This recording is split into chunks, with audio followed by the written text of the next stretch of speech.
நீங்கள் இப்போ பார்த்துக்கிட்டு இருக்கிற இந்த பாம்பு வந்து கொம்பேரி மூக்கன் பாம்பு. இந்த பாம்பு வந்து எங்கள் வீட்டு பக்கத்தில் தென்னை மரம் இருக்குது. அந்த தென்னை மரத்தில் இருந்து கீழே விழுந்திருக்குன்னு நினைக்கிறேன். எங்கள் பக்கத்தில் கார் பார்க்கிங் இருக்குது, அங்கே வந்து விழுந்திருக்குது. விழுந்து நான் மூவ் பண்ணிக்கிட்டு இருந்துச்சு. சிமெண்ட்னால அதை ஃபாஸ்ட்டாக மூவ் பண்ண முடியல. அதுக்குள்ளே என் ஹஸ்பண்ட் வந்து இதை அடிச்சிட்டாரு. இங்கே பாருங்கள் எப்படி இருக்குன்ட்டு. அந்த காலத்துலலாம் நான் சின்ன பிள்ளையா இருக்கும்போது என்ன சொல்லுவாங்கன்னா, இந்த கொம்பேரி மூக்கன் வந்து ஒருத்தரை கடிச்சிடுச்சுன்னா, அது மரத்து மேலே ஏறி அந்த டெட் பாடி சுடுகாட்டுக்கு போகுதா அப்படின்னு பார்க்குமா.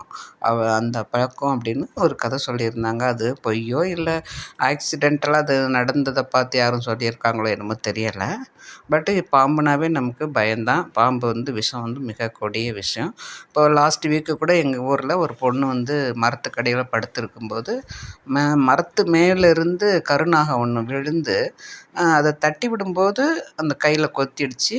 ஹாஸ்பிட்டல் கொண்டு போனாங்க, ஃபஸ்ட் எய்ட்லாம் பண்ணாங்க. பட் அது பிழைக்கல, 3 நாள் இறந்துட்டாங்க. அதனால் நமக்கு பாம்புனாவே கொஞ்சம் ஜாக்கிரதையாக தான் இருக்கணும். பாருங்கள் எப்படி இருக்குன்னு.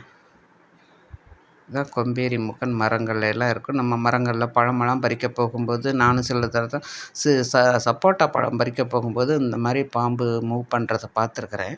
அதனால் மரத்தில் போய் நம்ம கார்டனிங் பண்ணுறவங்களாம் கொஞ்சம் மரத்துக்கிட்ட செடிக்கிட்டலாம் போகும்போது கொஞ்சம் ஜாக்கிரதையாக போகணும். இப்போ ஏன்னா பாம்பு வந்து ஒரு இடத்துல இன்னொரு இடத்துல மூவ் ஆகிட்டு இருக்கும். அதை பார்க்கும்போது பயமாக தான் இருக்கும். கொஞ்சம் தள்ளி பார்த்துக்க வேண்டியது தான்.